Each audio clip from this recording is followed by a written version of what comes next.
Hey, thanks for stopping by Mystic Messages.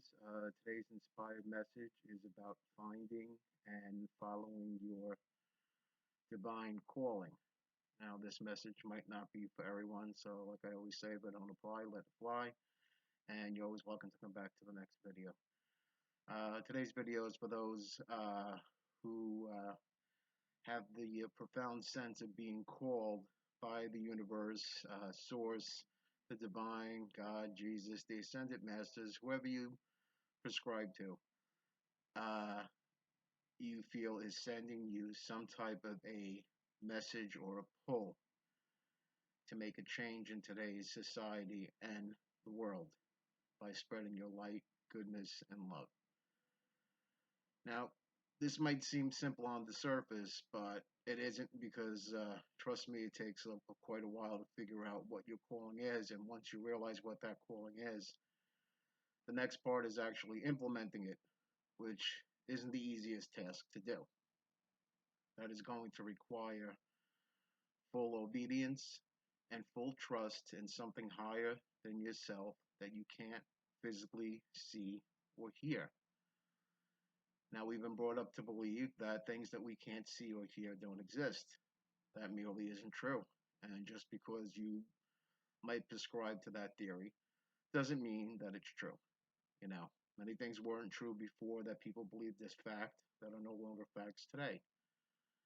So if we look at it from that perspective and we learn to see the world for the great vastness that it is and the creation that the Creator has provided us,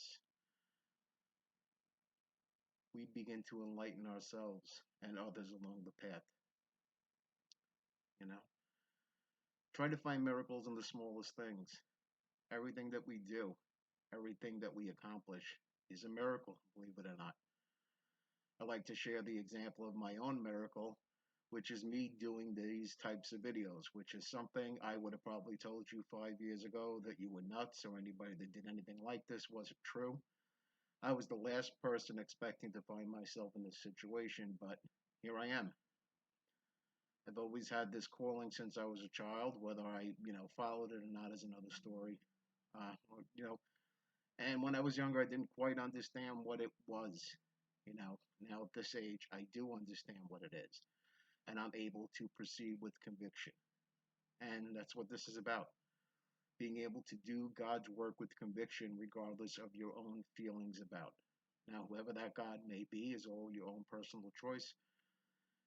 Because, like I'd like to remind you all again, God is not about forcing anything. That's where religion comes into play, and this is not about religion. Everyone has free will to follow the lightness or the dark. And that includes all of us. We will have that choice.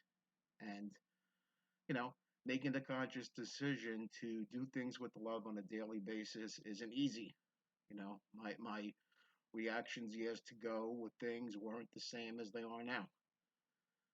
Growing up in the city, being around a lot of people who were liars or thieves or what have you. Being surrounded by that constantly. You know, all the injustice, all the grief, all the poverty. It makes it very difficult for us to believe in things that we can't fully see or touch. And to top it all off, the 13 years I spent in Catholic school further disillusioned me to the point where I said to myself, how could these people be of God when I see their behaviors for what they actually are? And that is my calling, to expose these types of behaviors and to show you that God is a loving God and not a God of destruction. Humans create their own destruction. God tries to prevent us from doing those things, but yet we have free will to follow his way or her way or our own way. And ultimately, we can deceive ourselves into believing that our way is the correct way when it's not, you know? So ask yourself, did I do anything today that supports my belief of who I am as a good person? Did I help another human being? Did I gossip? Did I malign anyone simply because I didn't understand instead of trying to find out? When we keep ourselves accountable like this, we're able to do God's work. Now, not everybody is going to be assigned to the same type of work, obviously. The work that I'm doing is not intended for everyone. Yet there are many people who are putting themselves out there on YouTube, who I give a lot of courage to and props, because they are actually doing God's work. There's many tarot readers out there that are doing God's work, helping to enlighten others, helping to bring the world on a new beginning towards this new wonderful path that we have before us. But we have to work together in unison. And largely, our part in that is to follow what we are instinctively being told to do by the Creator. Now, if you're expecting some booming voice to come out of the sky like you've seen on TV and religious movies, it doesn't happen that way. Okay? Are you going to think you're insane for having these feelings? Absolutely. That's all part of it.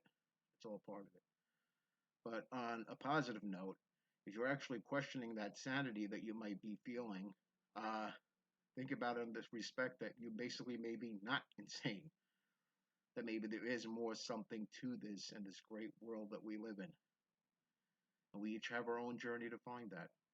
And it's not for us to force our journey onto anyone or to have their journeys forced upon us.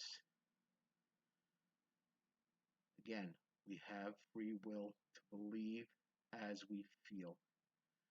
Now, specifically for light workers and chosen ones, a message from the divine, more of a, I wouldn't say warning, but a strong message. As this movement gains momentum, we are going to face a lot of backlash, starting with religious communities who are going to malign the work that we're doing. The divine wants you to understand that this might very well take place and to expect it. And that's fine because it's all part of the process. Now, the trick is to stand in integrity, to stand your ground, not to argue, not to fight, but to show who you are of the of the spirituality community, showing who you are as part of the spiritual community by your action, not responding in the typical way that people would have expected expected you to respond in your earlier days, like I might have, with anger or a nasty word, and I realized that's not getting me anywhere. And so I chose to make a conscious decision. Every time that little part of me that wants to fight back against someone who tries to harm me, I simply give it to God and the universe and let them take care of it.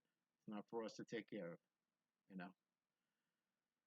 And if we can remember that and allow the universe to take care of all our needs and to fully trust, and that means letting go and doing things even when they feel crazy or you're worried about being ridiculed for it. Do them because the results will absolutely astound you. Now, again, you have a choice to follow those callings or not. Many will be called, not many will respond.